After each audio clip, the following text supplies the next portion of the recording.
Wali Songo bagian 1, Sunan Gresik. Pada abad ke-14, seorang ulama memulai perjuangannya menyebarkan agama Islam di Nusantara. Beliau dikenal sebagai Sunan Gresik, seorang ulama paling senior di antara para ulama dalam Wali Songo. Namanya adalah Syekh Maulana Malik Ibrahim. Beliau membangun sebuah pesantren di kawasan Gresik. Karena itulah beliau lebih dikenal sebagai Sunan Gresik. Beberapa ahli sejarah menyebutkan bahwa Syekh Maulana Malik Ibrahim berasal dari kota Samarkand, Uzbekistan. J.J. Mesma, penyunting babat tanah Jawi, termasuk ahli sejarah yang menggunakan pendapat ini. J.P. Mauchet, ahli epigraf asal Perancis, berpendapat bahwa Syekh Maulana Malik Ibrahim berasal dari Kasan, kawasan Iran. Epigrafi adalah cabang dari arkeologi yang mempelajari benda-benda bertulis yang berasal dari masa lampau. Orang yang ahli dalam epigrafi disebut dengan epigraf. Pada batu nisan makam Sunan Gresik terdapat sebuah tulisan yang berhasil diinskripsi dengan baik oleh J.P. Mauchet. Inskripsi ini dikutip oleh Agus Sunyoto dalam bukunya Atlas Wali Songo. Di batu nisan tersebut tertulis, "Inilah makam almarhum Al-Makfur yang mengharap rahmat Allah yang maha luhur, guru kebanggaan para pangeran, tongkat penopang para raja dan menteri, siraman bagi kaum kafir dan miskin, syahid yang berbahagia dan lambang cemerlang negara dalam urusan agama." Al-Malik Ibrahim yang terkenal dengan nama kakek bantal berasal dari Kasan.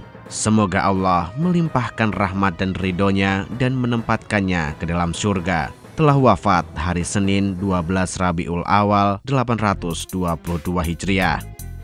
G.W.J. Jrus dalam bukunya New Light on the Coming of Islam to Indonesia juga dikutip Agus Sunyoto dalam Atlas Wali Songo, menganggap bahwa Sunan Gresik merupakan tokoh yang pertama-tama menyebarkan agama Islam di tanah Jawa. Dalam babat ing Gresik ditulis bahwa sebuah kapal berlabuh di Gerwarasi pada tahun 1371 Masehi. Gerwarasi ini kemudian dikenal sebagai Gresik. Kapal tersebut membawa dua bersaudara keturunan Arab, yaitu Maulana Mahpur dan Maulana Ibrahim. Selain dua bersaudara, juga turut rombongan berjumlah 40 orang yang dipimpin oleh Syed Yusuf Mahrabi. Gerwarasi atau Gresik merupakan wilayah yang masuk kekuasaan Majapahit. Di abad ke-14, Majapahit merupakan kerajaan yang sudah beranjak senja. Pengaruh dan kebesaran Majapahit di Nusantara tinggal cerita masa lalu yang tidak mampu dilestarikan oleh generasi penerusnya. Kondisi Majapahit diperparah dengan perang saudara berlarut-larut melawan Blambangan. Setibanya di tanah Jawa, rombongan Maulana Ibrahim pergi ke ibu kota kerajaan dengan tujuan menemui pemimpin Majapahit. Saat itu, Majapahit dipimpin oleh Prabu Brawijaya. Prabu Brawijaya menyambut baik kedatangan mereka, tetapi penguasa tertinggi Majapahit masih belum tertarik dengan ajaran Islam yang disampaikan Maulana Ibrahim. Pemimpin Majapahit kemudian mengangkat Maulana Ibrahim sebagai sah bandar pelabuhan Gresik. Prabu Brawijaya yang melihat sifat-sifat bijaksana serta keluasan ilmu pada diri Maulana Ibrahim memberinya kepercayaan tersebut. Prabu Brawijaya juga mempersilahkan kepada Maulana Ibrahim untuk menyebarkan Islam di Gresik. Sedangkan sumber-sumber lokal menyebutkan bahwa Malik Ibrahim pertama kali mendarat di desa Sembalo, Gresik bagian utara. Proses penyebaran agama Islam dimulai di desa Pasucinan. Di desa ini, Malik Ibrahim mendirikan sebuah masjid. Malik Ibrahim juga melakukan aktivitas perdagangan di pelabuhan, tepatnya di pelabuhan desa Rumo. Menurut cerita setempat, Rumo berasal dari kata Rum atau Persia. Setelah merasa penyebaran Islam di Sembalo cukup berhasil, Maulana Ibrahim kemudian pindah ke desa Sawo di pusat Gresik. Tidak lama kemudian, Malik Ibrahim datang ke ibu kota Majapahit dan bertemu Prabu Brawijaya untuk menyampaikan agama Islam. Prabu Brawijaya masih enggan mengikuti ajaran Islam. Namun, sebidang tanah di pinggiran Gresik dihadiahkan kepada Malik Ibrahim. Tanah yang diberikan oleh Prabu Brawijaya ini kemudian dikenal sebagai Desa Gapura. Di desa inilah Malik Ibrahim membangun pesantren sebagai pusat pendidikan agama Islam. Proses penyebaran agama Islam yang dilakukan oleh Syekh Maulana Malik Ibrahim semakin berkembang. Dari pesisir utara, Islam mulai dianut oleh penduduk Jawa. Meskipun rujukan sejarah mengenai Syekh Maulana Malik Ibrahim mengalami perbedaan, namun terdapat persamaan tentang perjuangan beliau menyebarkan agama Islam tidak jauh dari ibu kota Majapahit. Perjuangan yang terus dilakukan hingga wafatnya pada 12 Rabiul Awal 822 Hijriah atau 17 April 1419 Masehi. Wali Songo, bagian 2, Sunan Ampel. Kisaran abad ke-15 Masehi, perkembangan agama Islam di Jawa maupun Nusantara mengalami kemajuan yang signifikan. Sunan Ampel memainkan peranan penting dalam proses Islamisasi Jawa pada khususnya dan Nusantara pada umumnya. Ampel Denta, sebuah tempat yang sekarang masuk wilayah Surabaya. Dari sinilah Sunan Ampel menggembleng para santrinya dalam rangka penyebaran agama Islam. Beberapa wali yang pernah mengenyam pendidikan di Ampel Denta adalah Sunan Giri, Sunan Bonang, dan Sunan Derajat. Ampel Denta juga menjadi tempat pendidikan bagi Raden Patah dan Raden Kusen. Dua nama ini tercatat memiliki sumbangsih yang besar dalam penyebaran agama Islam di Jawa. Sunan Ampel memiliki nama asli Ali Rahmatullah. Dalam tradisi Jawa, Sunan Ampel juga dikenal sebagai Raden Rahmat.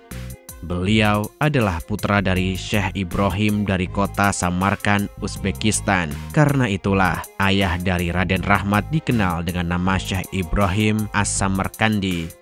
Syekh Ibrahim merupakan tokoh penyebar agama Islam di negeri Champa. Sekarang, negeri Champa berada di kawasan Kamboja. Penyebaran agama Islam di Champa sangat berhasil. Raja dan rakyat negeri Champa berbondong-bondong mengikuti ajaran Islam. Syekh Ibrahim kemudian menikah dengan salah satu putri Raja Champa. Dari pernikahan itulah lahir Ali Rahmatullah dan Ali Murtado. Negeri Champa memiliki hubungan diplomatik yang cukup erat dengan Majapahit. Majapahit sebagai negeri besar di Nusantara mulai kehilangan sebagian besar pengaruh dan kekuasaannya pada abad ke-15.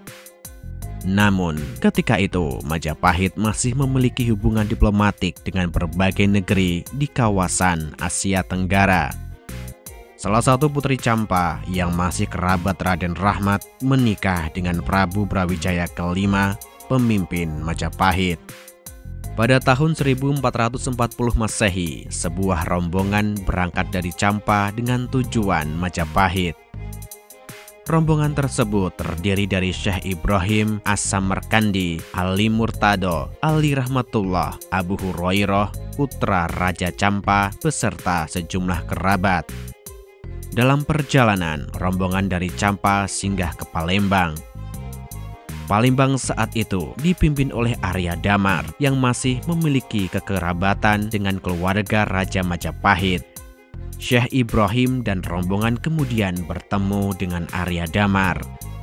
Sekitar 2 bulan Syekh Ibrahim dan rombongannya tinggal di Palembang.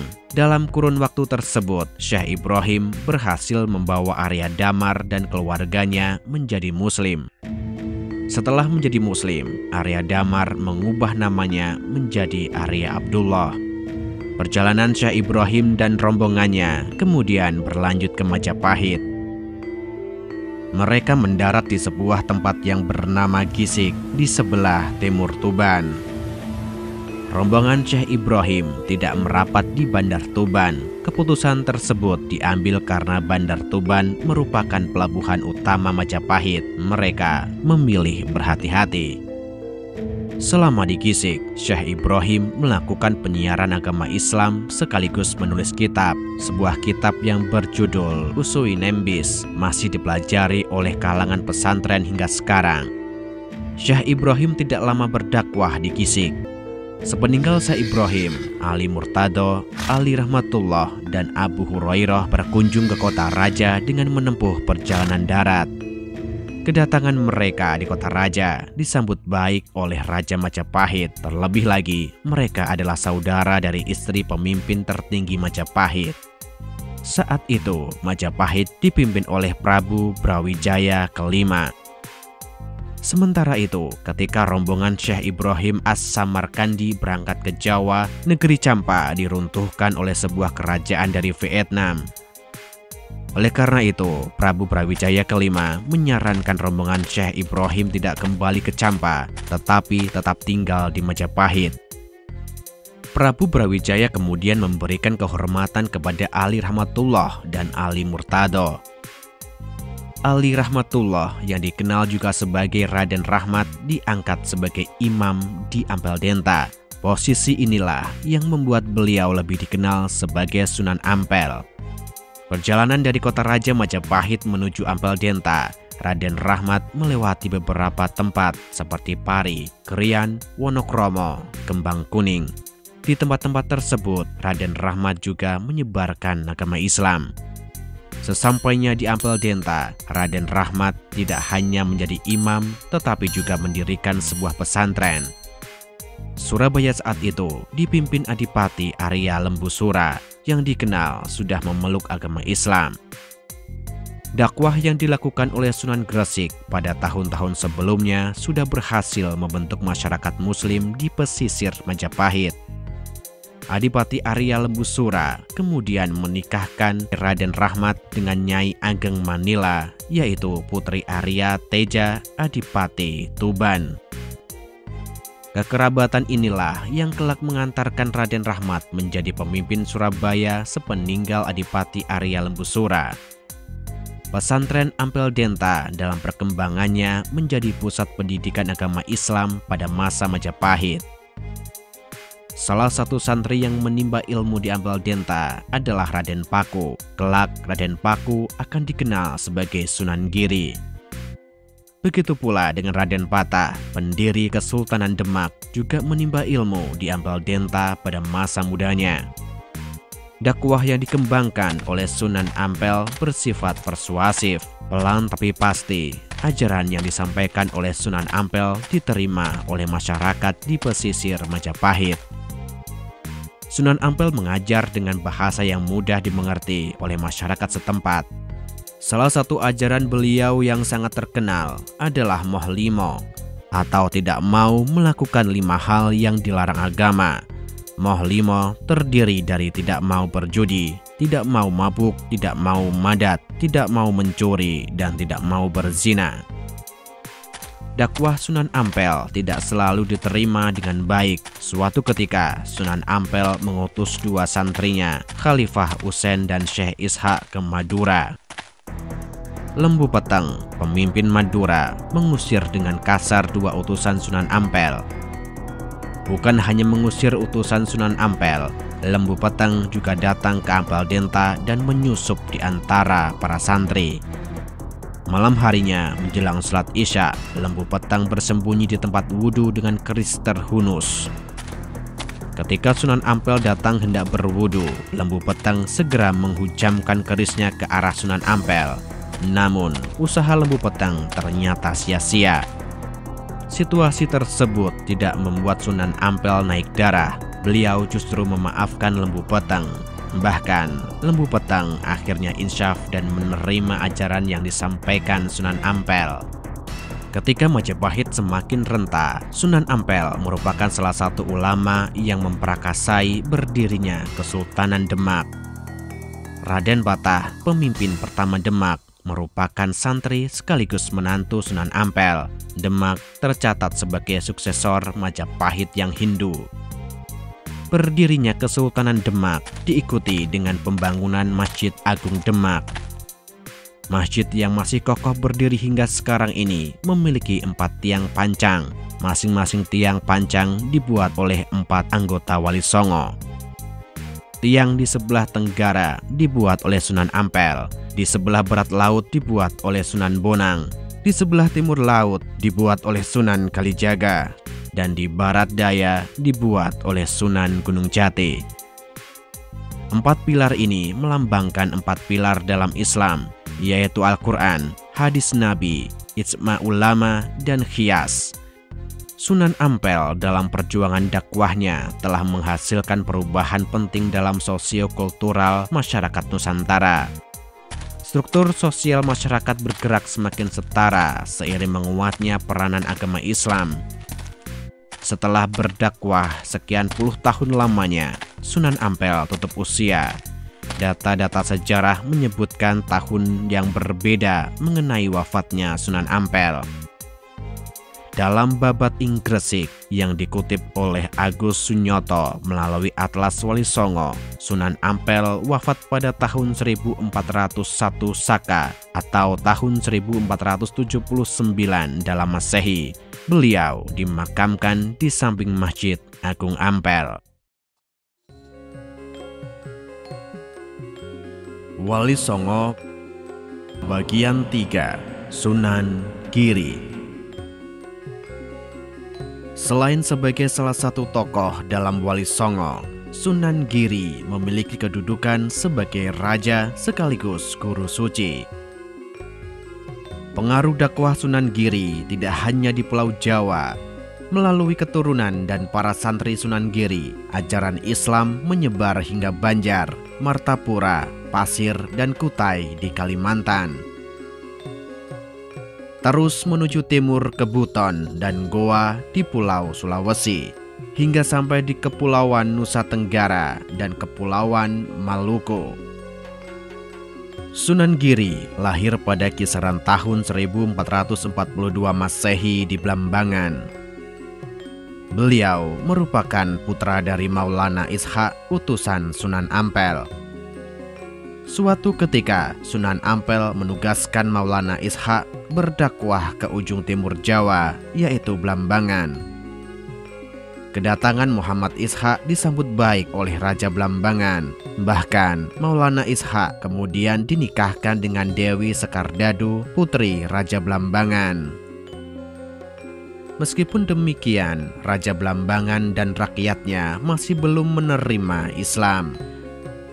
Merujuk Babat Tanah Jawi dan Walisana yang dikutip Agus Sunyoto dalam Atlas Wali Songo, dakwah Maulana Ishaq di Blambangan menemui banyak kegagalan. Raja Blambangan yang menolak masuk Islam dan tidak menyukai dakwah Maulana Ishaq kemudian mengusir menantunya tersebut. Maulana Ishaq terpaksa meninggalkan Blambangan dan istrinya yang ketika itu sedang hamil tua. Daerah Paciran, Lamongan menjadi tempat dakwah Maulana Ishaq selanjutnya. Tidak lama kemudian, Dewi Sekardadu melahirkan bayi laki-laki. Namun, Dewi Sekardadu meninggal setelah melahirkan. Saat itu, terjadi wabah yang melanda Blambangan. Prabu Menak Sembuyu mengaitkan wabah tersebut dengan kelahiran cucunya. Akhirnya, bayi laki-laki itu dihanyutkan ke laut. Bayi laki-laki yang dihanyutkan tersebut ditemukan oleh awak kapal dari Nyai Pinatih yang sedang berlayar di laut. Karena hanyut di bawah arus laut, bayi laki-laki itu diberi nama Joko Samudro. Nyai Pinatih membawa Joko Samudro ke rumahnya di Gresik dan merawatnya hingga besar. Nama Pinatih masih berkaitan dengan marga dalam keluarga ksatria Manggis dari Bali. Mereka merupakan keturunan dari Menak Koncar, penguasa Lumajang sekaligus keluarga istana Majapahit generasi awal yang memeluk Islam. Ketika usianya sudah mencukupi, Nyai Pinatih mengirim Joko Samudro ke Ampel Denta. Sunan Ampel ternyata mengetahui siapa sebenarnya Joko Samudro. Karena itu, Sunan Ampel mengubah nama Joko Samudro menjadi Raden Paku. Selama belajar di Ampel Denta, Raden Paku bersahabat dengan Raden Mahdum Ibrahim, putra dari Sunan Ampel. Kelak, Raden Mahdum Ibrahim ini dikenal sebagai Sunan Bonang. Pada babat Tanah Jawi yang dikutip Agus Sunyoto dalam bukunya Atlas Wali Songo, suatu ketika Raden Paku dan Raden Mahdum Ibrahim pergi untuk menuntut ilmu dan sekaligus melaksanakan ibadah haji. Mereka berdua bertemu dengan Maulana Ishaq ketika sampai di Malaka. Maulana Ishaq saat itu sedang melakukan dakwah di Malaka. Selama di Malaka, Maulana Ishaq, ayah kandung Raden Paku, memberikan mereka banyak pelajaran keislaman. Maulana Ishaq sendiri mengetahui bahwa Raden Paku adalah putra kandungnya. Atas saran Maulana Ishaq, Raden Paku dan Raden Mahdum Ibrahim menunda perjalanan ke Mekah. Maulana Ishaq menjelaskan bahwa kondisi Jawa saat itu lebih membutuhkan dakwah Islam. Raden Paku dan Raden Mahdum Ibrahim akhirnya kembali ke Jawa. Raden Paku dibekali segumpal tanah serta 2 orang abdi, yaitu Syekh Koja dan Syekh Gerigis. Raden Paku mencari tempat yang tanahnya sama dengan tanah pemberian ayahnya. Beliau menemukan tempat tersebut yang ternyata sebuah bukit yang bernama Giri. Sebuah masjid dibangun oleh Raden Paku di puncak Bukit Giri. Dari puncak bukit itulah Raden Paku mendirikan pesantren dan melakukan dakwah Islam. Dan kelak Raden Paku akan lebih dikenal sebagai Sunan Giri. Pendidikan menjadi prioritas dakwah Raden Paku. Karena itulah beliau mendirikan sebuah pesantren di kawasan Bukit Giri. Pesantren di Giri berkembang dengan pesat. Para santri berdatangan dari berbagai penjuru Nusantara. Bukan hanya Pulau Jawa, para santri juga berasal dari tempat yang jauh seperti Kalimantan, Sulawesi, Nusa Tenggara, dan Kepulauan Maluku. Raden Paku yang kemudian lebih dikenal sebagai Sunan Giri tidak segan mendatangi desa-desa pelosok untuk berdakwah. Beliau juga sering melakukan pendekatan 4 mata dengan penduduk desa. Cara yang ditempuh Sunan Giri ini mulai membuahkan hasil. Setelah keadaan memungkinkan, Sunan Giri mulai berdakwah secara terbuka. Dalam strategi dakwah, Sunan Giri tidak melupakan aspek-aspek kebudayaan. Karena itu, beliau menggunakan beberapa tradisi atau adat yang tidak bertentangan dengan agama dalam berdakwah. Melihat masyarakat Jawa yang menyukai tembang, Sunan Giri pun menulis beberapa tembang seperti Padang Bulan, Jor, Gula Ganti, dan Jublak-Jublak Suweng. Tembang-tembang ini sangat efektif mengambil hati masyarakat pedesaan Jawa. Bahkan, tembang-tembang ini masih dikenal hingga sekarang. Selain tembang, Sunan Giri juga membuat beberapa jenis permainan anak-anak. Jelungan, jamuran, dan gendi gerit pernah sangat populer di kalangan anak-anak desa selama ratusan tahun. Tembang-tembang maupun permainan yang diciptakan Sunan Giri penuh dengan nilai pendidikan ruhani, terutama untuk anak-anak. Sunan Giri menekankan pentingnya pengenalan masalah ruhaniyah kepada anak-anak sedini mungkin. Selain tembang dan permainan, aspek budaya yang digarap Sunan Giri adalah wayang kulit. Sunan Giri berperan besar dalam mereformasi bentuk dan cerita pada wayang kulit agar lebih sesuai dengan dakwah Islam. Sunan Giri juga menciptakan karakter-karakter baru dalam pewayangan. Karakter wayang seperti Kapi Menda, Kapi Seraba, Kapi Annala, Kapi Cembawan, Kapi Winata, atau Urahasura merupakan hasil rekaan dari Sunan Giri. Gerakan dakwah ini sangat sukses dan berhasil membentuk komunitas muslim di Gresik, sebagaimana Sunan Ampel membentuk komunitas muslim di Surabaya. Sementara itu, kondisi Majapahit yang semakin renta mulai terpecah-pecah menjadi beberapa kadipaten kecil. Bahkan, beberapa kadipaten saling berperang satu sama lainnya. Melihat situasi tersebut, Sunan Giri memperkuat wilayahnya dengan membentuk pemerintahan yang otonom. Sunan Giri membangun pemerintahan otonom sebagaimana layaknya administrasi pada masa tersebut. Dua tipe bangunan utama dibuat, yaitu bangsal dan puri. Bangsal adalah kompleks perkantoran yang merupakan tempat raja bekerja dengan para aparat pemerintahan. Di bangsal-bangsal inilah Sunan Giri bersama para pembantunya bekerja untuk kemaslahatan umat ataupun menerima tamu. Setiap bangsal memiliki fungsi yang berbeda. Di Giri terdapat beberapa bangsal, yaitu bangsal Sri Manganti, bangsal Manguntur, bangsal Sasana Sewaka, bangsal Witana, bangsal Panangkilan, dan bangsal Pancaniti. Seperti lazimnya pemerintahan saat itu, Sunan Giri bekerja di bangsal Sri Manganti. Bekas bangsal utama Sunan Giri ini terletak di Desa Manganti, Kabupaten Gresik. Tidak jauh dari bangsal Manganti, terdapat kantor Kepatihan. Bekas kantor Kepatihan Giri ini sekarang terletak di Desa Kepatihan sebelah utara Desa Manganti. Sedangkan Puri berfungsi sebagai tempat kediaman raja. Fungsi Puri lainnya adalah sebagai tempat raja memimpin agama dan adat. Sementara itu, kondisi Majapahit semakin mundur. Ketika Raden Patah dengan dukungan para sunan mendirikan Kesultanan Demak, Sunan Giri turut mendukungnya sekaligus menjadi penasehatnya. Wilayah Giri sendiri pun kelak akan tumbuh menjadi kesultanan yang mandiri. Sejarah mencatat Kesultanan Giri yang tumbuh makmur di kawasan pesisir. Puncak Kesultanan Giri kelak akan berlangsung pada masa pemerintahan Sunan Prapen, cucu dari Sunan Giri.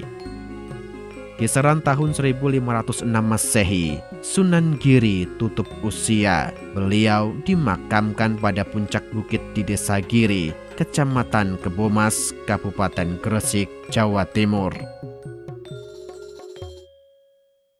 Wali Songo bagian 4, Sunan Bonang.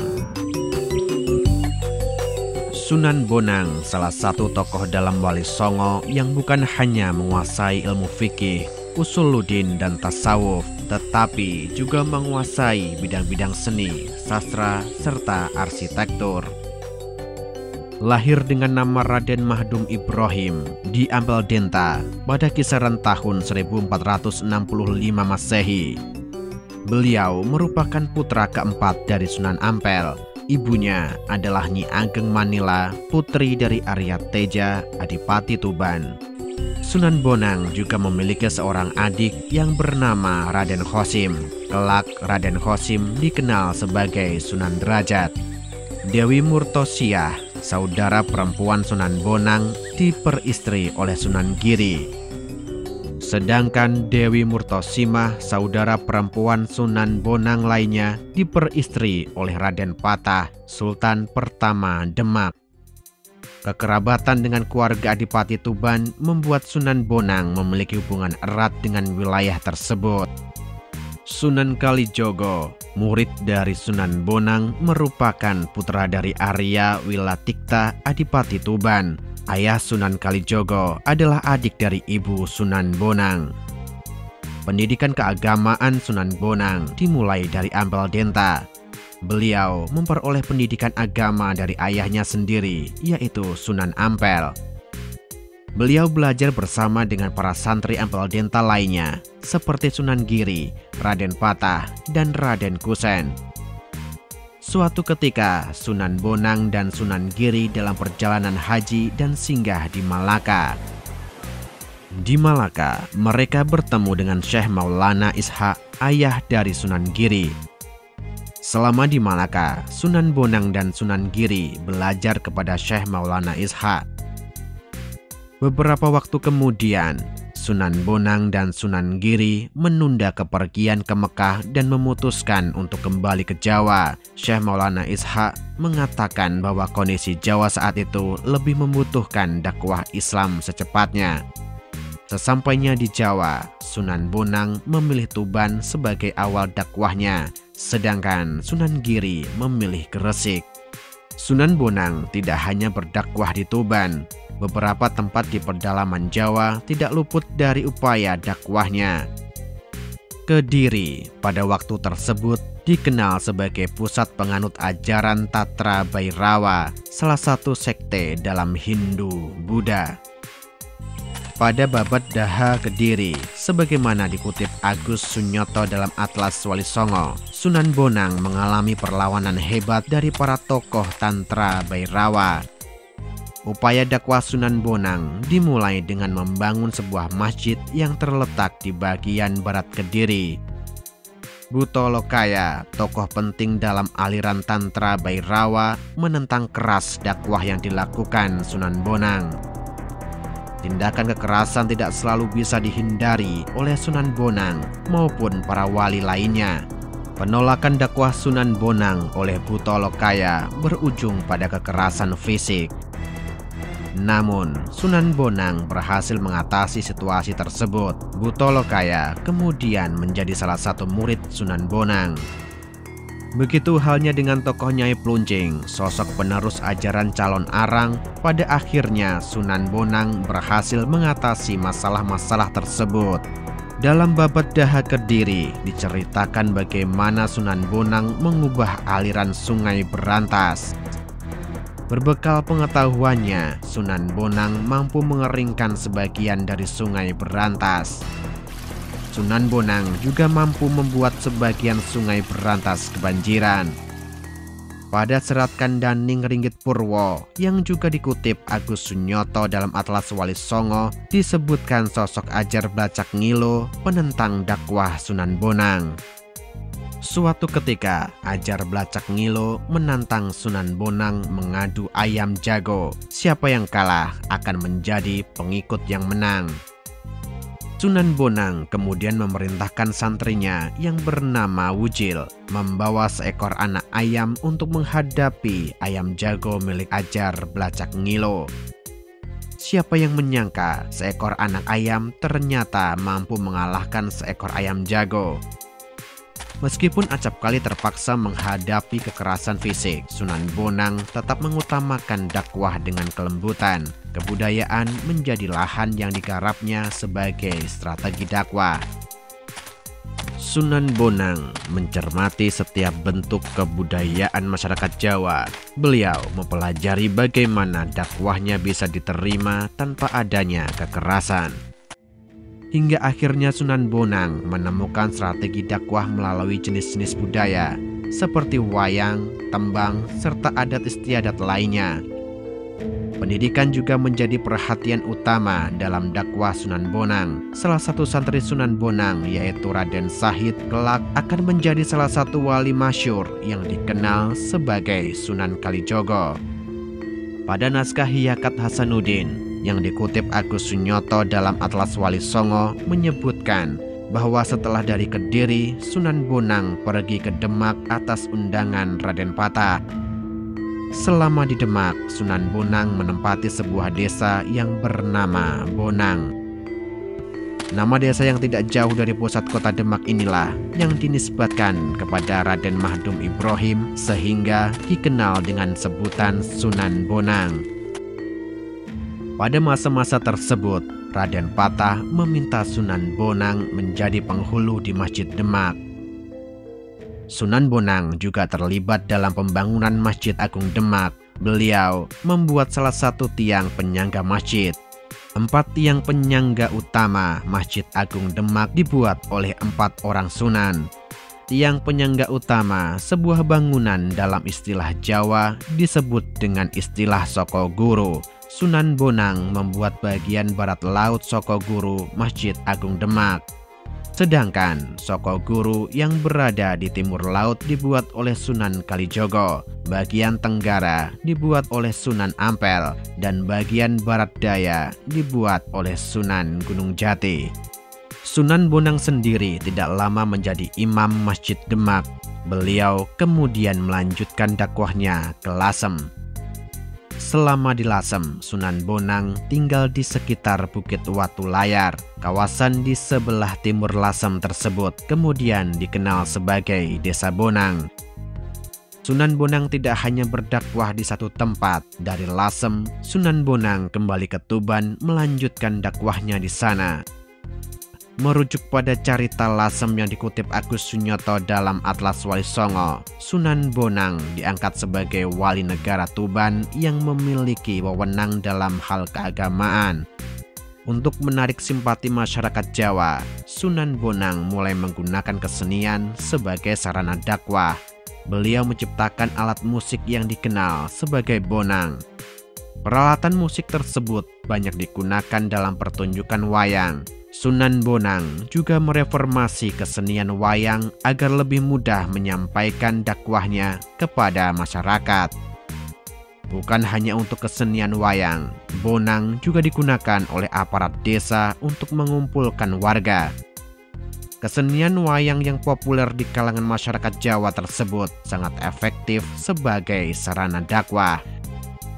Tentu saja, Sunan Bonang melakukan gubahan pada cerita maupun bentuknya agar lebih sesuai dengan ajaran Islam. Sunan Bonang memainkan wayang sebagai bentuk penyampaian ajaran yang sifatnya ruhaniah. Dari segi bentuk, Sunan Bonang memperkaya kesenian pada wayang dengan memasukkan karakter ricikan. Beberapa karakter ricikan yang dimasukkan adalah kuda, gajah, harimau, garuda, kereta perang, dan rampogan. Beberapa jenis tembang bertema religius juga diciptakan oleh Sunan Bonang. Salah satunya adalah Tombo Ati yang masih populer hingga sekarang.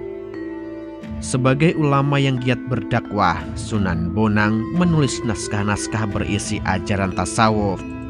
B.C.O. Skrike, historiograf asal Belanda, menyebutkan dalam bukunya Handboek van Bonang tentang naskah-naskah kuno yang diyakininya ditulis oleh Sunan Bonang. Naskah-naskah kuno yang diteliti oleh Skrike berisi ikhtisar Sunan Bonang terhadap ajaran ulama-ulama pendahulunya seperti Al-Ghazali maupun Abu Syakur bin Su'aib. Sunan Bonang dikenal sangat gigih dalam menyebarkan agama Islam. Dalam Serat Kandaning Purwo disebutkan Ki Pandan Arang di Pulau Tirang untuk berdakwah. Upaya tersebut berhasil mengislamkan penduduk serta pendeta Hindu di Pulau Tirang. Begitu pula dengan Batara Katong, putra Raja Brawijaya kelima yang berjanji masuk Islam setelah wafatnya sang ayah. Sunan Bonang kemudian mengirimkan Syekh Wali Lanang untuk menagih janji Batara Katong. Namun, Batara Katong telah berangkat menuju Pulau Tirang dan masuk Islam di bawah bimbingan Ki Ageng Pandan Arang sebelum bertemu utusan Sunan Bonang. Setelah berdakwah sekian lamanya, Sunan Bonang pun akhirnya tutup usia. Beliau dimakamkan di sebelah barat alun-alun kota Tuban. Wali Songo bagian 5, Sunan Kalijogo. Sunan Kalijogo, begitulah masyarakat di Nusantara mengenal namanya. Salah satu sunan anggota Wali Songo yang namanya masyhur hingga sekarang. Wali Songo memiliki peran penting dalam proses Islamisasi di Nusantara. Dalam kurun waktu tidak sampai seabad sejak Sunan Gresik berdakwah, masyarakat di Nusantara telah mengikuti ajaran yang diturunkan melalui Nabi Muhammad SAW. Sunan Kalijogo, sebagaimana sunan anggota Wali Songo lainnya, memiliki andil besar dalam perjuangan Islamisasi Nusantara.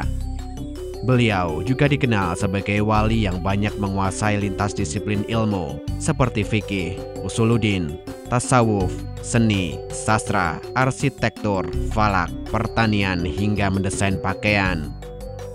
Sunan Kalijogo juga memiliki berbagai nama seperti Kidalang Sidabrangti, Kidalang Bengkok, Kidalang Kumendung, dan Kidalang Unehan. Hal tersebut dikarenakan beliau menggunakan wayang sebagai salah satu strategi dakwahnya. Wayang pada masa-masa tersebut sangat populer di kalangan masyarakat Jawa. Sunan Kalijogo lahir di Tuban dengan nama Raden Sahid pada kisaran 1450 Masehi. Beliau merupakan putra dari Arya Wilatikta, pemimpin Tuban saat itu. Arya Wilatikta sendiri merupakan adik dari Nyai Ageng Manila, istri Sunan Ampel dan ibu dari Sunan Bonang. Dan kelak dalam prosesnya menjadi wali, Sunan Kalijogo akan belajar banyak kepada Sunan Bonang. Raden Sahid muda diwarnai dengan kisah yang penuh kontroversi.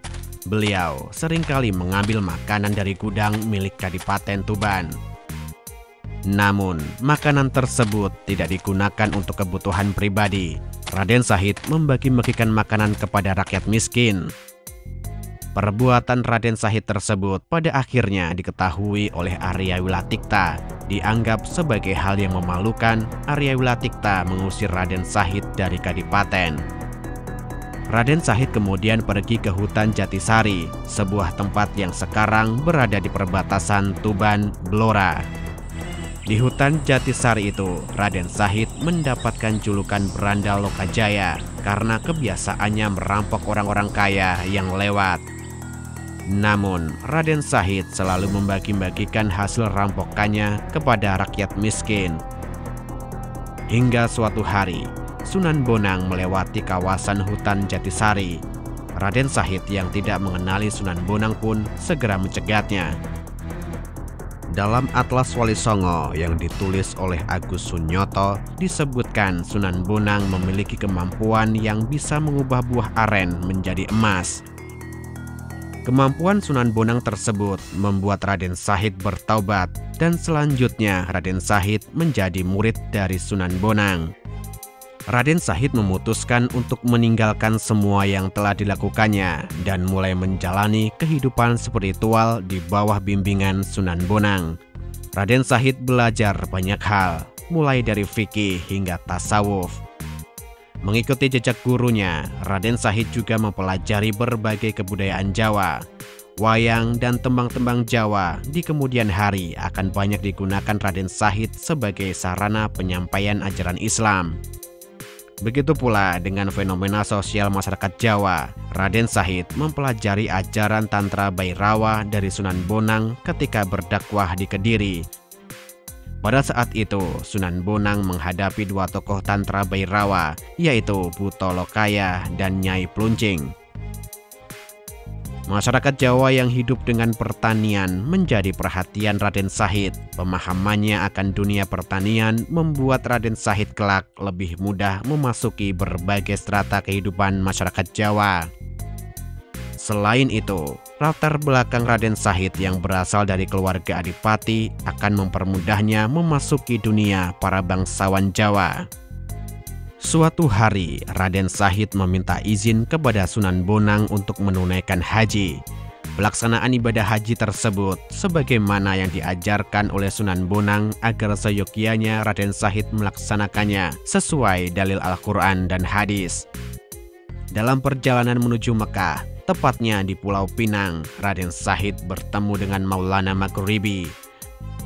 Pada pertemuan tersebut, Maulana Maghribi menyarankan agar Raden Sahid menunda perjalanan ke Mekah dan segera kembali ke Jawa. Maulana Maghribi mengatakan agar Raden Sahid segera melakukan dakwah di tanah Jawa yang saat itu sangat membutuhkan pencerahan.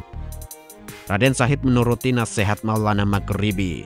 Beliau segera kembali ke Jawa dan mulai berdakwah ke pesisir utara bagian barat Jawa, yaitu Cirebon.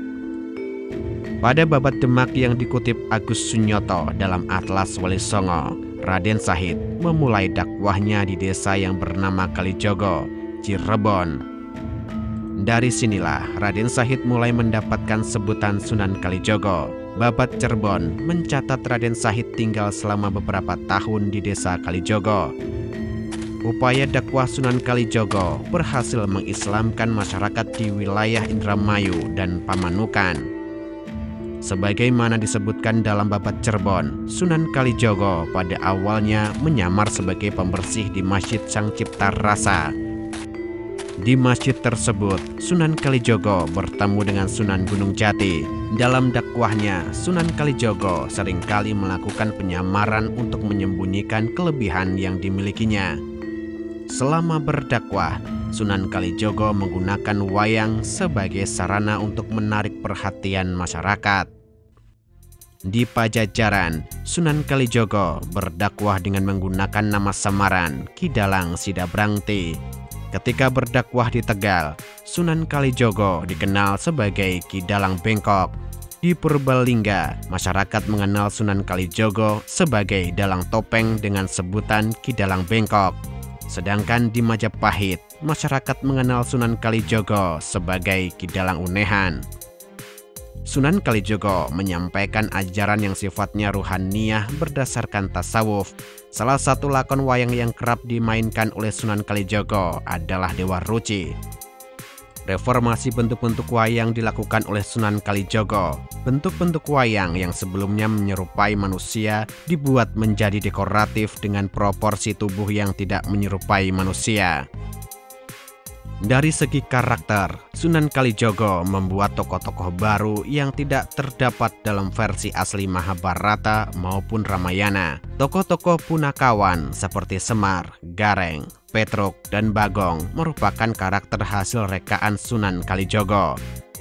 Reformasi bentuk wayang, penciptaan karakter baru, pengubahan cerita, perangkat gamelan, tembang, serta suluknya merupakan sumbangan besar Wali Songo, terutama Sunan Kalijogo bagi kebudayaan Nusantara. Ahli sejarah Belanda, Piget, menegaskan bahwa pertunjukan wayang sebagaimana yang sekarang ini diawali oleh Wali Songo, bukan dari generasi sebelumnya. Sunan Kalijogo memperkenalkan Islam sedini mungkin kepada anak-anak. Tembang dan permainan anak-anak dibuat oleh Sunan Kalijogo sebagai pendidikan keislaman sejak dini. Dalam bidang sosial, Sunan Kalijogo membentuk nilai-nilai etis kemasyarakatan yang bersumber dari ajaran Islam. Di bidang politik dan tata negara, Sunan Kalijogo memberikan pelajaran kepada para penguasa tentang pengelolaan wilayah agar tidak melanggar fungsi utama negara sebagai pelindung rakyat. Sunan Kalijogo terlibat dalam berbagai peristiwa politik pasca runtuhnya Majapahit. Berdirinya Kesultanan Demak tidak terlepas dari campur tangan Sunan Kalijogo dan anggota Wali Songo lainnya. Di masa Kesultanan Pajang, Sunan Kalijogo sempat menjadi penengah konflik Sultan Hadiwijaya dengan Ki Gede Pemanahan. Sunan Kalijogo menegur Sultan Hadiwijaya yang tidak kunjung memberikan hutan Mentau kepada Ki Gede Pemanahan. Setelah ditegur Sunan Kalijogo, Sultan Hadiwijaya segera memberikan hutan Mentau yang dijanjikannya kepada Ki Gede Pemanahan. Dan kelak di hutan Mentau akan berdiri Kesultanan Mataram, suksesor dari Kesultanan Pajang. Sunan Kalijogo dikenal sebagai salah satu wali yang paling besar cakupan dakwahnya. Beliau berkeliling dari satu tempat ke tempat lainnya. Dalam bidang pertanian, Sunan Kalijogo dikenal sebagai perancang alat-alat pertanian. Sunan Kalijogo juga memperhatikan masalah berpakaian masyarakat. Beliau mendesain pakaian yang lebih sesuai dengan masyarakat Islam di Jawa. Dalam bidang arsitektur, Sunan Kalijogo berperan dalam pembangunan Masjid Agung Demak. Sunan Kalijogo membuat salah satu tiang penyangga utama atau yang disebut sebagai Soko Guru. Tiang penyangga utama yang berada di timur laut dibuat oleh Sunan Kalijogo. Keunikan tiang penyangga ini adalah dibuat dari tatal atau serpihan kayu. Berbeda dengan 3 tiang lainnya yang dibuat dari kayu utuh. 3 Soko Guru lainnya, Masjid Agung Demak dibuat oleh Sunan Ampel di sisi tenggara, Sunan Bonang di sisi barat laut, dan Sunan Gunung Jati di sisi barat daya. Dakwah Sunan Kalijogo menyisir segala lapisan masyarakat. Prabu Brawijaya kelima, raja terakhir Majapahit, masuk Islam setelah bertemu dengan Sunan Kalijogo. Sunan Kalijogo merupakan salah satu wali yang dikaruniai usia panjang. Beliau menyaksikan dan terlibat dalam transisi politik mulai dari Majapahit, Demak, Pajang, dan Mataram Islam. Pada masa kemunculan Mataram Islam ini, Sunan Kalijogo dianggap sebagai pelindung kesultanan yang merupakan suksesor dari Pajang. Setelah berdakwah sekian tahun lamanya, Sunan Kalijogo tutup usia dan dimakamkan di Kadilangu, Kabupaten Demak. Hingga saat ini belum ditemukan catatan historiografi yang menyebutkan kapan wafatnya Sunan Kalijogo. Sampai sekarang, warisan Sunan Kalijogo, terutama seni budaya dan ajaran spiritual, masih terus dilestarikan oleh sebagian besar umat Muslim di Nusantara, khususnya di Tanah Jawa. Wali Songo Bagian 6, Sunan Gunung Jati. Tanah Pasundan, sebuah kawasan yang berada di bagian barat Jawa. Pada abad ke-15 hingga 16, gelombang Islamisasi di Nusantara berlangsung dengan sangat masif. Gelombang Islamisasi bergerak hingga ke Pasundan. Masyarakat Pasundan termasuk yang menerima ajaran baru tersebut.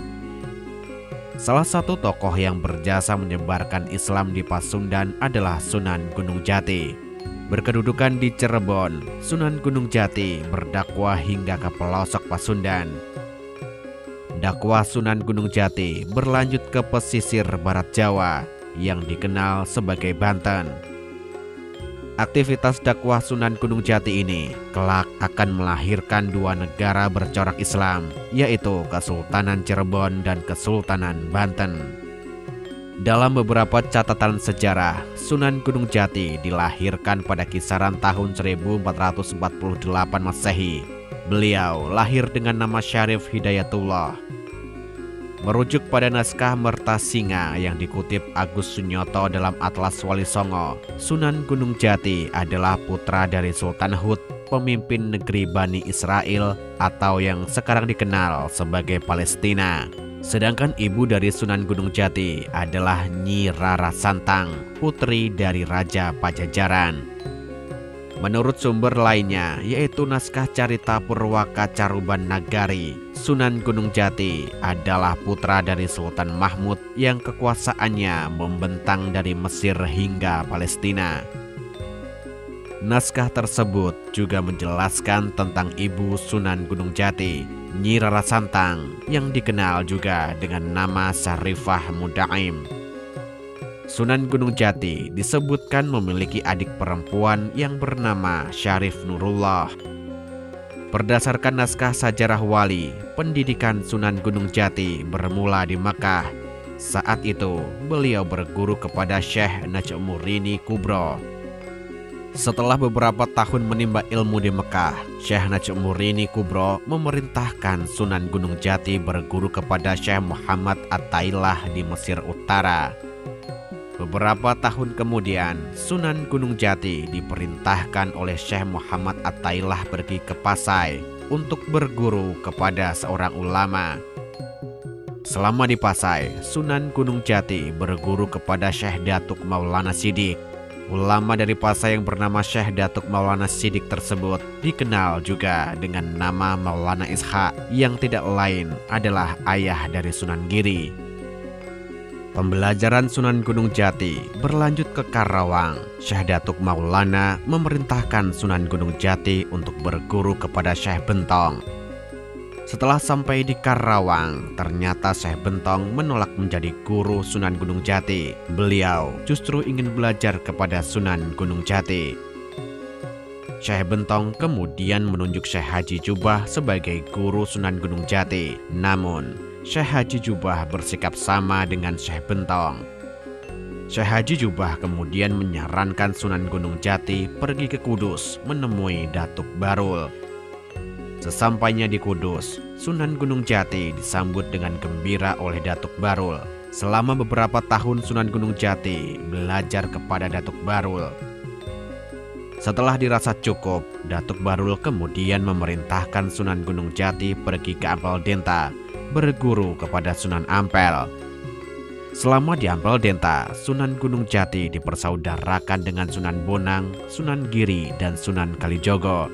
Bertahun-tahun lamanya, Sunan Gunung Jati belajar dengan tekun di Ampel Denta. Hingga kemudian Sunan Ampel memerintahkan kepada Sunan Gunung Jati untuk berdakwah di pesisir utara bagian barat Jawa, yaitu Cirebon. Sunan Ampel mengirim santrinya tersebut ke sebuah tempat di Cirebon yang bernama Gunung Jati. Dari sinilah Syarif Hidayatullah kelak akan lebih dikenal sebagai Sunan Gunung Jati. Di Cirebon, Sunan Gunung Jati mulai dakwahnya dengan menggunakan nama Syahid Kamil.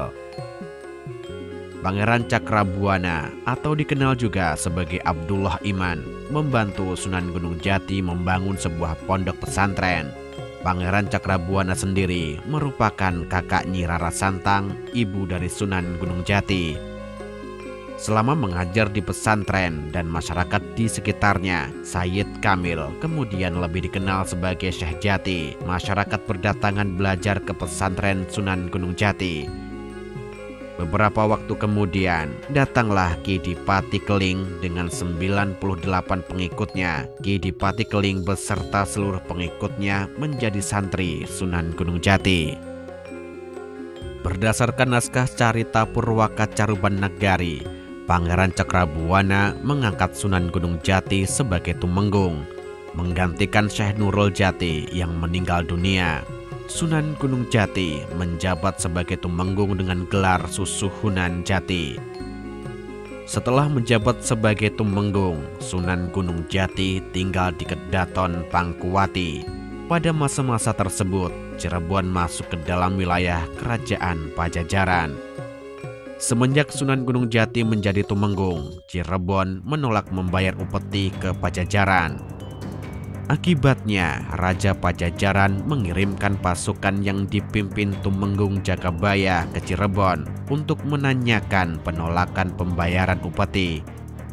Sesampainya di Cirebon, Tumenggung Jagabaya tidak berani bertindak tegas. Bersama seluruh pasukannya, Tumenggung Jagabaya masuk Islam dan menjadi pengikut Sunan Gunung Jati. Pada naskah Babat Cirebon yang dikutip oleh Agus Sunyoto dalam Atlas Wali Songo, Pangeran Cakrabuana dan Sunan Gunung Jati pergi ke ibu kota Pajajaran setelah Tumenggung Jagabaya beserta seluruh pasukannya masuk Islam. Meskipun sempat dibujuk oleh Ki Buyut Talib Barat agar menolak ajakan Sunan Gunung Jati, Prabu Siliwangi, pemimpin Pajajaran itu akhirnya bersedia masuk Islam. Dalam naskah Burak Pajajaran disebutkan bahwa dari kota Raja Pajajaran, Pangeran Cakrabuana dan Sunan Gunung Jati melanjutkan perjalanan ke arah Banten. Selama berdakwah di Banten, Sunan Gunung Jati berhasil mengislamkan seorang tokoh berpengaruh, Ki Gedeng Kawutengan. Setelah sebulan lamanya berdakwah di Banten, Sunan Gunung Jati dan Pangeran Cakrabuana kembali ke Cirebon. Sekembalinya ke Cirebon, Sunan Gunung Jati lebih banyak mengajar di pesantren. Cirebon memiliki hubungan yang kuat dengan Kesultanan Demak. Pangeran Jaya Kelana, putra Sunan Gunung Jati, menikah dengan Putri Pembanyun, putri Raden Patah. Sunan Gunung Jati tercatat memiliki peran penting dalam pembangunan Masjid Agung Demak. 4 tiang penyangga utama yang juga dikenal sebagai Soko Guru Masjid Agung Demak dibuat oleh 4 sunan anggota Wali Songo. Sunan Gunung Jati tercatat sebagai pembuat Soko Guru sebelah barat daya Masjid Agung Demak. Sedangkan Soko Guru sebelah tenggara dibuat oleh Sunan Ampel, sebelah barat laut dibuat oleh Sunan Bonang, dan sebelah timur laut dibuat oleh Sunan Kalijogo.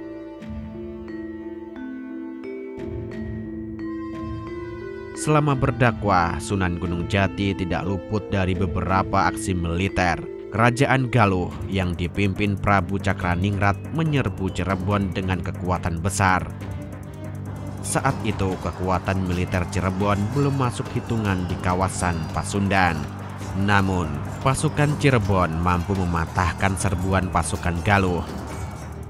Akibat kekalahan tersebut, seluruh keluarga kerajaan, pejabat tinggi, dan rakyat Galuh berbondong-bondong memeluk Islam. Hanya Prabu Cakraningrat yang menolak Islam dan memutuskan mengasingkan diri dari kerajaan.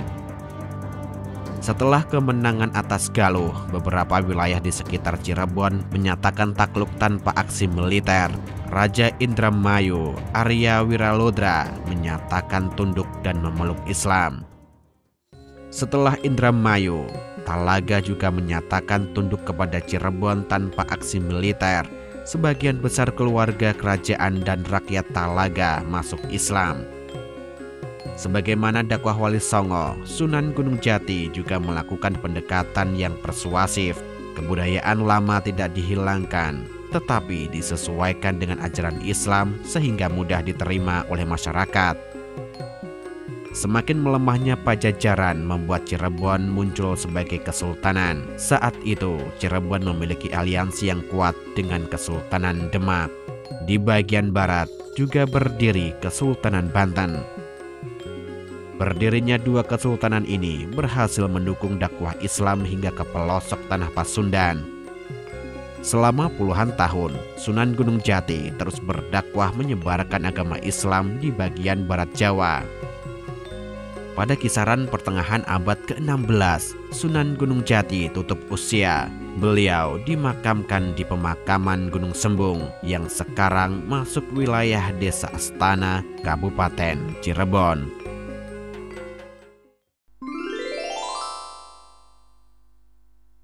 Wali Songo Bagian 7. Sunan Derajat.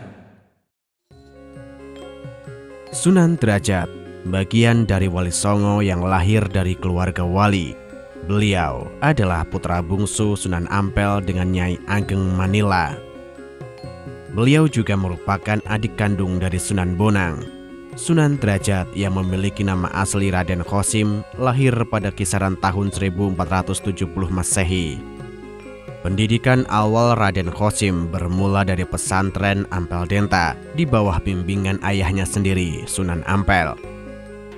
Pesantren Ampel Denta menjadi tempat pendidikan para santri yang menghasilkan beberapa wali seperti Sunan Bonang, Sunan Giri, Sunan Kalijogo, serta Sunan Gunung Jati.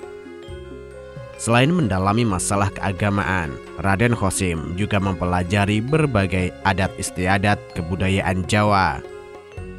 Latar belakang keluarga ibunya, Nyi Ageng Manila, yang merupakan putri dari Adipati Tuban, memberikan kesempatan bagi Raden Khosim untuk mendalami kebudayaan Jawa. Pengetahuan inilah yang kelak akan membuat Raden Khosim memahami sosioantropologi kebudayaan Jawa, hal yang sangat penting untuk berdakwah di tanah Jawa. Raden Khosim dikenal memiliki sensitivitas terhadap kehidupan sosial masyarakat Jawa. Pada masa-masa tersebut, Raden Khosim menyaksikan banyak masyarakat yang hidup dalam kemiskinan. Setelah belajar di Ampel Denta, Raden Khosim pergi ke Cirebon untuk belajar kepada Sunan Gunung Jati. Sunan Ampel mengirim Raden Khosim ke Cirebon untuk menambah kedalaman pengetahuan agama putranya tersebut sebelum berdakwah menyebarkan agama Islam. Selama belajar di Cirebon, Raden Khosim kemudian dinikahkan dengan Dewi Sufiah, putri Sunan Gunung Jati. Setelah menikah, Raden Khosim tinggal di desa Kadrajat. Dari sinilah Raden Khosim selanjutnya lebih dikenal sebagai Pangeran Derajat. Oleh Sunan Gunung Jati, Raden Khosim diminta membantunya berdakwah di Cirebon. Raden Khosim yang dikenal oleh penduduk Cirebon dengan nama Pangeran Derajat tidak kesulitan membantu dakwah Sunan Gunung Jati. Bahasa Cirebon yang masih mirip dengan bahasa Jawa memudahkan Pangeran Derajat berkomunikasi dengan penduduk setempat. Pada sebuah sidang para wali di Istana Pangkuwati, Raden Khosim diangkat sebagai wali. Raden Khosim selanjutnya lebih dikenal sebagai Sunan Derajat. Beberapa tahun kemudian, Raden Khosim beserta keluarganya kembali ke Ampel Denta. Sesampainya di Ampel Denta, Sunan Derajat diperintahkan oleh Sunan Ampel untuk berdakwah di pesisir sebelah barat Gresik. Sunan Derajat sampai di sebuah tempat yang bernama Desa Banjarwati, bagian pesisir sebelah barat Gresik. Tempat ini sekarang masuk ke dalam wilayah Kabupaten Lamongan. Di desa tersebut, kehadiran Sunan Derajat disambut baik oleh Ki Mayang Madu dan Mbah Banjar, 2 orang sesepuh kampung. Aktivitas dakwah Sunan Derajat dimulai dengan membuat surau dan mengajar mengaji penduduk sekitar. Sunan Derajat berinteraksi sangat dekat dengan penduduk desa. Sikap Sunan Derajat ini membuat beliau lebih mudah dalam berdakwah menyebarkan agama Islam. Di antara Sunan anggota Wali Songo, Sunan Derajat dikenal memiliki banyak nama. Selain Raden Khosim sebagai nama asli, Sunan Derajat juga dikenal sebagai Mas Saik Munat, Raden Syarifuddin, Maulana Hashim, Pangeran Kadrajat, dan Sunan Mayang Madu. Nama-nama tersebut diperoleh melalui pengembaraan Sunan Derajat ke berbagai tempat di Pulau Jawa. Raden Patah, memimpin Kesultanan Demak, juga sempat memberikan gelar kepada Sunan Derajat, yaitu Sunan Mayang Madu. Gelar ini diberikan kepada Sunan Derajat sudah berdakwah di Banjarsari. Unsur-unsur kebudayaan Jawa juga menjadi bagian dari strategi dakwah Sunan Derajat. Dalam berbagai kesempatan, Sunan Derajat juga memainkan wayang untuk menyampaikan ajaran-ajaran Islam. Sebagaimana halnya Sunan Bonang, Sunan Derajat juga dikenal mampu mengubah tembang-tembang Jawa dengan iringan gamelan yang bermuatan ruhaniyah keislaman. Kelompok-kelompok masyarakat yang hidup dalam kemiskinan juga menjadi perhatian utama Sunan Derajat. Dalam dakwahnya, Sunan Derajat menekankan pentingnya solidaritas dan gotong royong dalam masyarakat. Sunan Derajat dikenal sebagai ulama yang memiliki jiwa sosial tinggi. Beliau sangat memperhatikan nasib kaum miskin serta pencapaian kesejahteraan sosial masyarakat. Sunan Derajat terlebih dahulu memberikan perhatian terhadap kehidupan sosial. Setelah itu, Sunan Derajat baru menyampaikan tentang ajaran Islam. Ajaran tentang etos kerja dan kedermawanan sangat ditekankan oleh Sunan Derajat. Beliau juga mengajarkan kepada penduduk tata cara membangun rumah atau membuat tandu untuk mengangkut orang sakit. Ajaran Sunan Derajat ini pelan-pelan menjadi identitas masyarakat di Nusantara tentang pentingnya kerjasama di antara sesama. Masyarakat di Jawa mengenalnya sebagai gotong royong, saling membantu untuk kepentingan bersama. Sikap simpatik Sunan Derajat ini berhasil mengambil hati masyarakat. Perlahan-lahan semakin banyak masyarakat yang mengikuti ajaran yang disampaikan Sunan Derajat. Dalam penyampaian ajaran Islam, Sunan Derajat membuat sebuah falsafah yang dikenal sebagai Pepali Pitu atau 7 ajaran dasar. Pepali Pitu merupakan ajaran yang dijadikan pijakan dalam kehidupan. Bagian pertama adalah membangun resep Tiasing Sasomo. Bagian ini dimaknai sebagai saling menghormati dan toleransi terhadap sesama manusia. Bagian kedua, jroning suko kudu eling lan waspodo. Makna dari kalimat ini adalah seseorang harus tetap waspada dan ingat kepada Tuhan. Meskipun memperoleh kebahagiaan atau memperoleh pencapaian lebih, manusia tidak boleh terlena dan harus tetap mengingat Tuhan. Bagian ketiga, laksi toning subroto lan nyipto marang pringgo bayaning lampah. Dalam kalimat ini, Sunan Derajat menekankan kerja keras sebagai upaya manusia untuk mencapai cita-cita. Kerja keras yang dimaksud bukan hanya dalam ranah fisik, tetapi juga akal dan mental. Bagian keempat, meperhardening poncotrio. Kalimat ini berhubungan dengan konsep pengendalian diri, berlatih kesabaran dan menahan gejolak duniawi yang merusak. Bagian kelima, heneng hening henung, yang artinya adalah dalam keheningan akan dicapai jalan kemuliaan. Hal ini merupakan konsep perjalanan manusia untuk berproses menuju kemuliaan yang hakiki. Bagian ke-6, Mulya Guna Panca Wektu, bermakna bahwa pencapaian kemuliaan lahir dan batin dilakukan dengan menjalankan sholat 5 waktu. Bagian ke-7, menehono teken marang wong kang wuta, menehono pangan marang wong kang luwe, menehono busana marang wong kang wuda, menehono pangeop marang wong kang kaudanan. Artinya adalah memberikan tongkat kepada orang buta, memberikan makan orang yang kelaparan, memberikan pakaian kepada orang yang tidak punya, dan memberikan tempat berteduh kepada orang yang kehujanan. Bagian ke-7 tersebut merupakan solidaritas sosial yang ditekankan oleh Sunan Derajat, saling tolong-menolong dan mudah untuk bersedekah. Menggunakan bahasa yang mudah dan sederhana, membuat apa yang disampaikan Sunan Derajat bisa dimengerti oleh masyarakat. Hal inilah yang membuat masyarakat meninggalkan kepercayaan lamanya dan beralih memeluk agama Islam.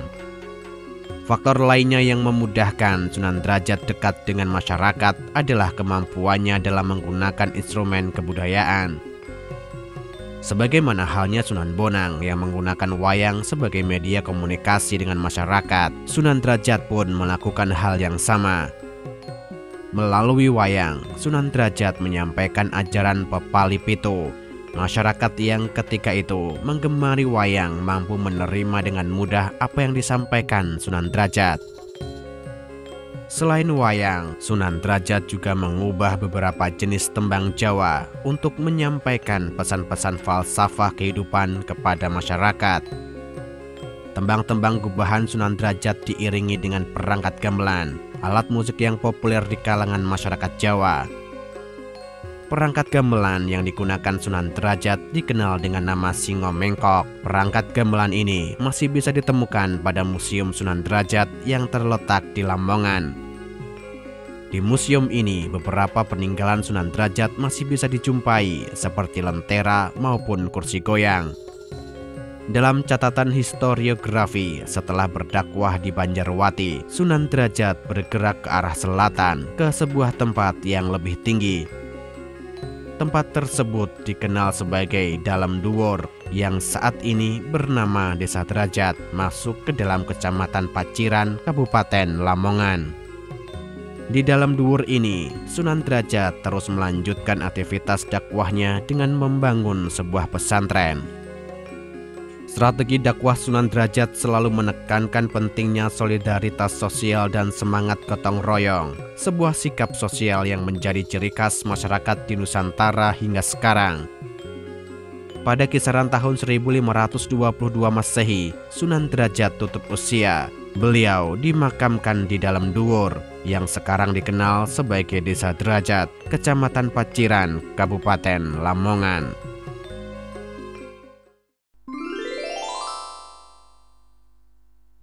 Wali Songo bagian 8, Sunan Kudus. Sunan Kudus, salah satu anggota Wali Songo yang namanya diabadikan menjadi nama sebuah kota. Sebuah tempat di utara Demak menjadi pusat dakwah Sunan Kudus, hingga akhirnya sampai sekarang kota tersebut dikenal sebagai Kota Kudus. Terdapat beberapa versi mengenai silsilah Sunan Kudus. Namun, semua versi tersebut memiliki benang merah, yaitu mengarah pada keluarga besar Sunan Ampel. Salah satu versi menyebutkan bahwa Sunan Kudus merupakan putra dari Sunan Undung, atau dikenal juga dengan nama Sunan Ngundung. Disebutkan pula bahwa Sunan Undung merupakan putra dari Sultan Mesir. Sunan Undung bersama saudarinya Roro Dempul pergi ke Cirebon. Mereka mengunjungi Syarif Hidayatullah atau Sunan Gunung Jati yang masih merupakan saudara sepupu. Oleh Sunan Gunung Jati, Sunan Undung disarankan pergi belajar ke Ambal Denta. Sunan Undung kemudian dinikahkan dengan Syarifah, putri dari Sunan Ampel.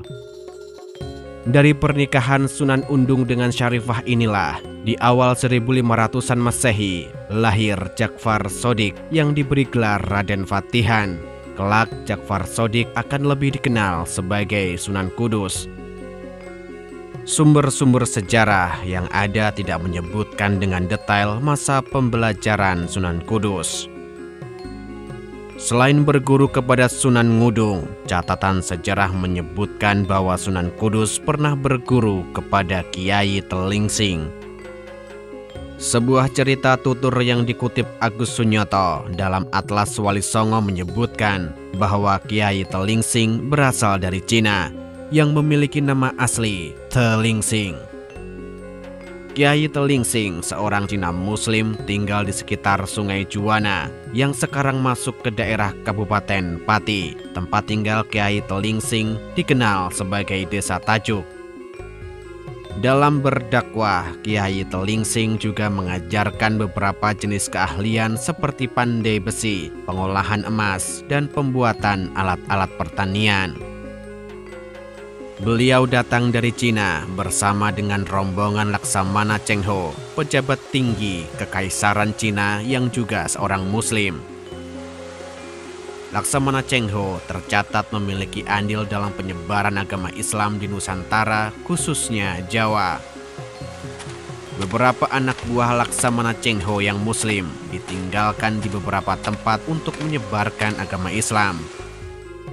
Pertemuan Kiai Telingsing dan Jakfar Shodiq dituturkan berawal ketika beliau sudah berusia senja dan bermaksud mencari pengganti dalam tugas-tugas dakwahnya. Setelah menoleh ke sana kemari, Kiai Telingsing melihat kedatangan seorang pemuda yang ternyata adalah Jakfar Shodiq. Kiai Telingsing dan Jakfar Shodiq kemudian mendirikan sebuah masjid yang dikenal sebagai Masjid Nganguk Wali.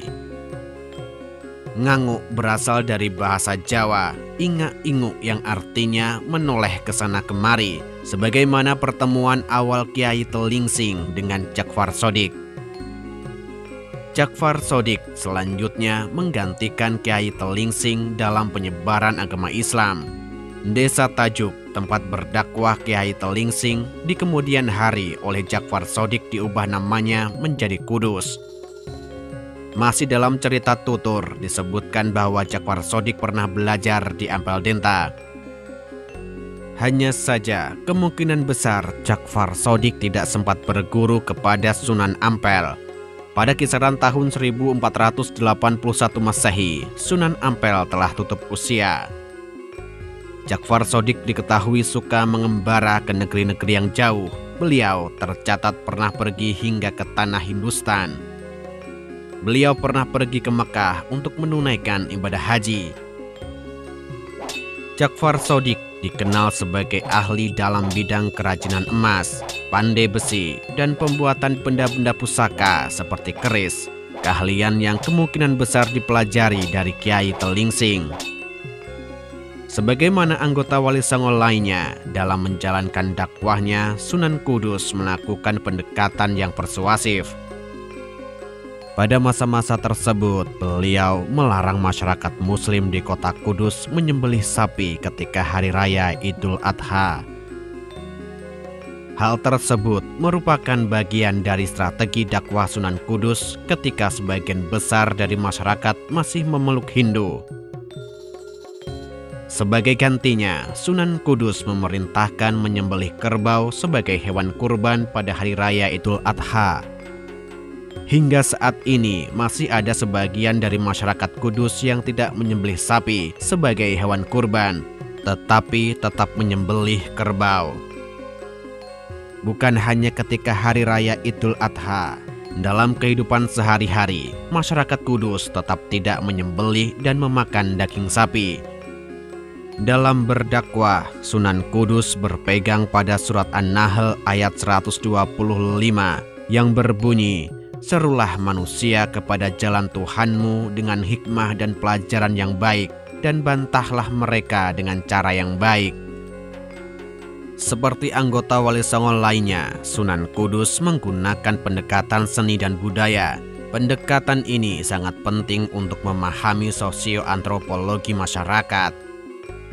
Sunan Kudus juga memperkenalkan teknologi terapan tepat guna semisal teknik pengolahan emas yang sangat dibutuhkan. Saat itu, selain barter, perdagangan masih menggunakan mata uang emas dan perak. Nusantara memiliki bandar-bandar yang melibatkan aktivitas perdagangan internasional. Teknik terapan lainnya yang diperkenalkan Sunan Kudus adalah bidang arsitektur. Beliau membuat beberapa peralatan pertukangan yang memudahkan dalam proses pembangunan. Dalam hal arsitektur, Sunan Kudus berhasil memadukan arsitektur bercorak Hindu dengan arsitektur bercorak Islam. Peninggalan sejarah yang berciri arsitektur kompromis Hindu-Islam ini bisa dilihat dalam bentuk menara Masjid Kudus. Begitu halnya dengan lawang kembar atau pintu gerbang Masjid Kudus yang bercorak gerbang ala Majapahit. Sunan Kudus tercatat pernah melakukan perjalanan dakwah luar Jawa. Catatan ini terdokumentasikan dalam naskah kuno yang dimiliki oleh masyarakat Muara Enim, Sumatera Selatan. Naskah yang bernama Bebe Karang Enim tersebut mencatat tentang Syekh Ja'far Shodiq bersama Syekh Jalaluddin yang diutus Raden Fatah berdakwah ke daratan Sumatera. Bersama mereka juga turut dua ulama, yaitu Syekh Ahmad Muhammad dan Syekh Yusuf Ibrahim. Mereka berempat berdakwah hingga ke wilayah Bengkulu. Masing-masing dari empat ulama tersebut mencari masing-masing 10 murid. Syekh Jalaluddin disepakati sebagai pemimpin tugas dakwah di Sumatera. 40 murid itu kemudian dibuatkan pemondokan di satu wilayah untuk belajar agama. Dari sinilah cikal bakal berdirinya kota Muara Enim. Sebagai anggota Wali Songo di masa transisi politik seiring melemahnya Majapahit, Sunan Kudus setidaknya terlibat dalam 3 peristiwa penting. Sunan Kudus terlibat dalam pertempuran melawan sisa-sisa kekuatan Majapahit yang bertahan di Kediri. Tugas yang sebelumnya diemban oleh Sunan Ngudung, namun gagal. Sunan Kudus juga menumpas gerakan Ki Ageng Pengging bersama Syekh Siti Jenar yang dianggap makar oleh Kesultanan Demak. Pasca wafatnya Sunan Ngudung, Sunan Kudus juga ditunjuk sebagai Imam Masjid Agung Demak. Di masa kepemimpinan Sultan Trenggono, Sunan Kudus ditunjuk sebagai Qadi atau hakim negara yang bertugas merumuskan hukum-hukum yang berlaku di Kesultanan Demak. Setelah Sultan Trenggono wafat, Demak mulai dilanda kekisruhan politik. Sunan Kudus kemudian pergi dari Demak dan memusatkan dakwahnya di kota Kudus. Di masa-masa inilah Sunan Kudus mulai menata desa Tajuk. Selain mengubah nama Tajuk menjadi Kudus, Syekh Ja'far Shodiq juga membangun pesantren dan sebuah masjid. Masjid Kudus dengan menara yang ikonik dianggap sebagai karya arsitektur dengan menggabungkan kebudayaan Jawa, Hindu, dan Islam. Dalam beberapa sumber sejarah, sebutan Sunan Kudus sendiri diperoleh ketika beliau sudah menetap di kota Kudus. Sunan Kudus merupakan salah satu wali Songo yang memiliki peninggalan dalam bentuk bangunan fisik, dan Masjid Kudus dengan menaranya yang ikonik tersebut adalah salah satunya. Sunan Kudus tutup usia pada kisaran paruh kedua abad ke-16. Beliau dimakamkan di kompleks pemakaman bagian belakang Masjid Agung Kudus.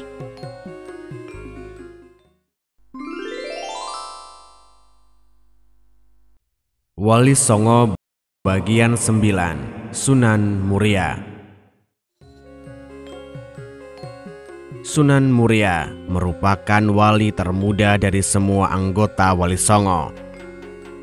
Beliau adalah putra tertua Sunan Kalijogo dari pernikahannya dengan Dewi Saroh. Sunan Muria lahir dengan nama Raden Umar Sahid. Ada pula yang mengatakan nama kecilnya adalah Raden Prawoto. Dewi Saroh adalah putri dari Syekh Maulana Ishaq. Ibu dari Sunan Muria ini masih merupakan saudara dari Sunan Giri. Kemungkinan besar Dewi Saroh adalah saudara Sunan Giri namun berbeda ibu. Catatan historiografi tidak terlalu banyak mengutip kiprah Sunan Muria. Kiprah Sunan Muria lebih berasal dari cerita tutur. Berbeda dengan kiprah para anggota Wali Songo lainnya yang banyak terdokumentasikan dalam sejarah. Penyebabnya adalah karena selain Sunan Muria, para anggota Wali Songo lainnya banyak berinteraksi dengan keluarga istana, mulai dari Majapahit, Demak, dan Pajang. Bahkan Sunan Kalijogo, ayahanda Sunan Muria, tercatat masih berinteraksi dengan Mataram Islam hingga masa kepemimpinan Panembahan Senopati. Sedangkan Sunan Muria sendiri lebih banyak beraktivitas di sekitar Gunung Muria, sebelah utara Demak. Beliau memilih hidup berdampingan dengan rakyat kebanyakan. Aktivitasnya di sekitar Gunung Muria inilah yang membuat Raden Umar Said kelak dikenal dengan nama Sunan Muria. Sebagai putra seorang anggota Wali Songo, Sunan Muria memulai pendidikannya dari Sunan Kalijogo. Sunan Muria mempelajari bagaimana kehidupan masyarakat beserta kebudayaan yang dianutnya.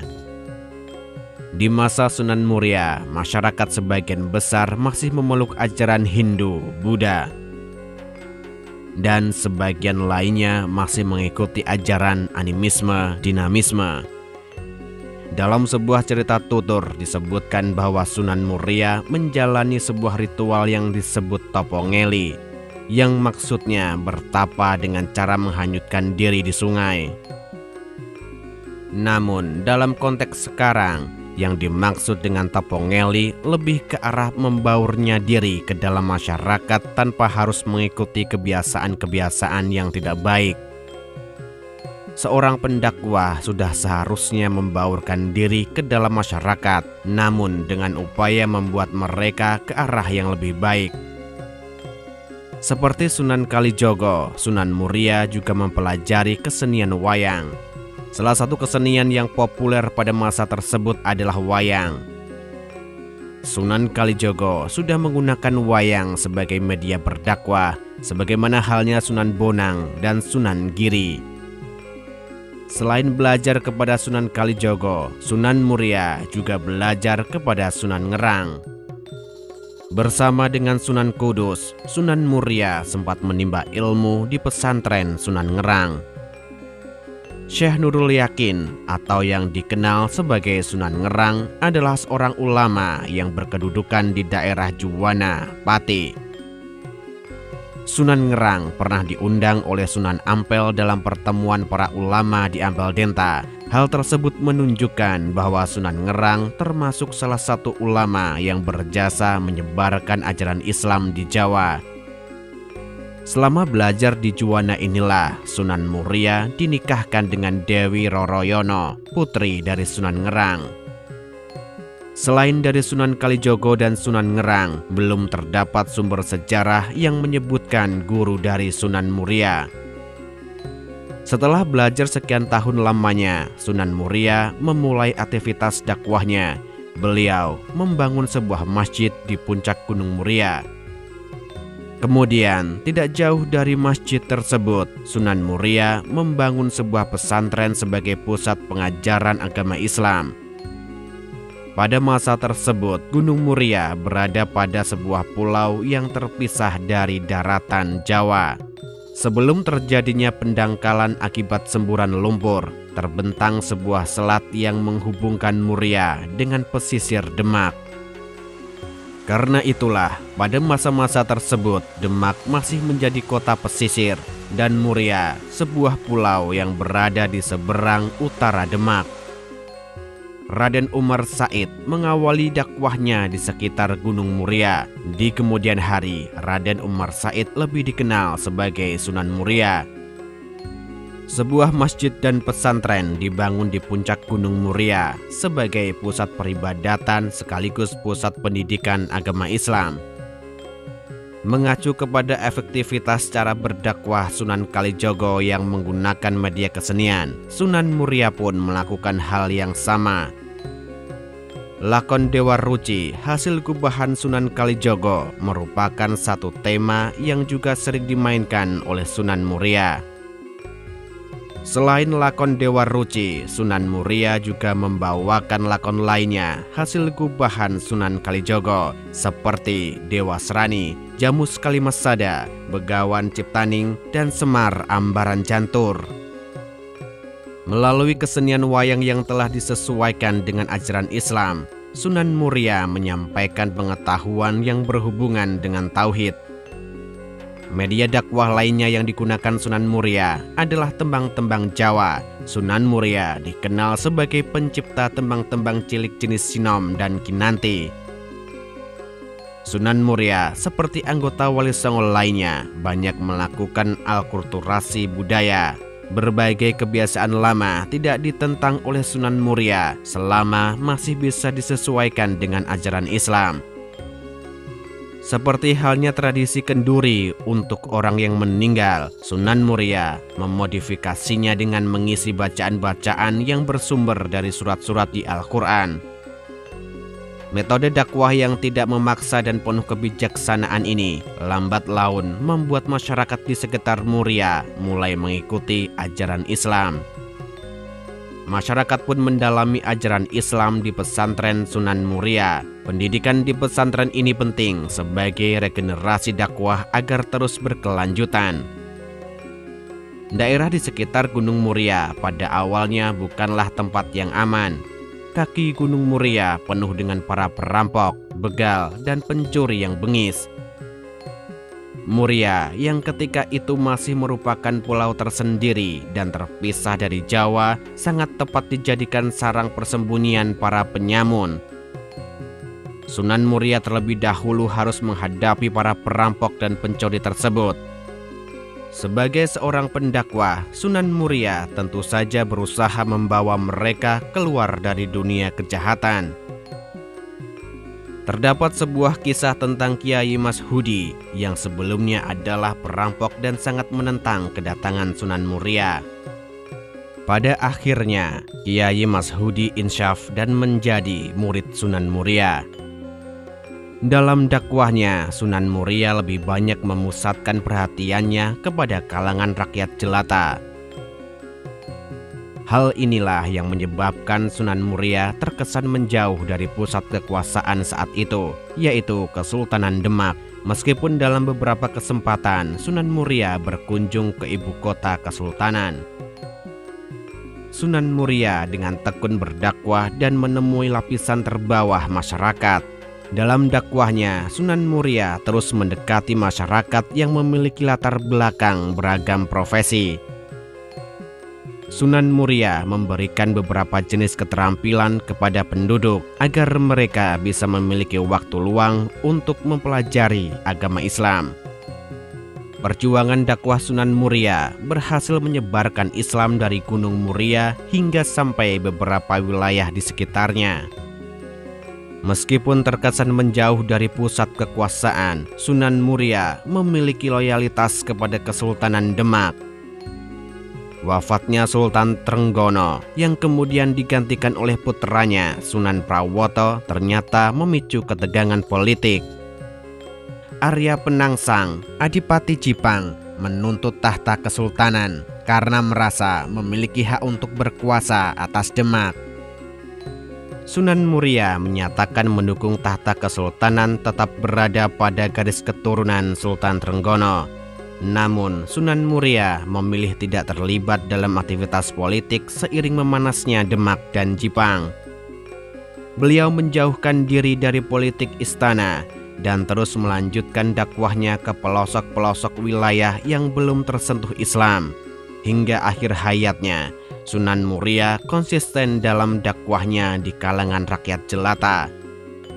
Sampai saat ini, belum ada catatan pasti mengenai tahun wafatnya Sunan Muria. Setelah tutup usia, beliau dimakamkan di kawasan puncak Gunung Muria.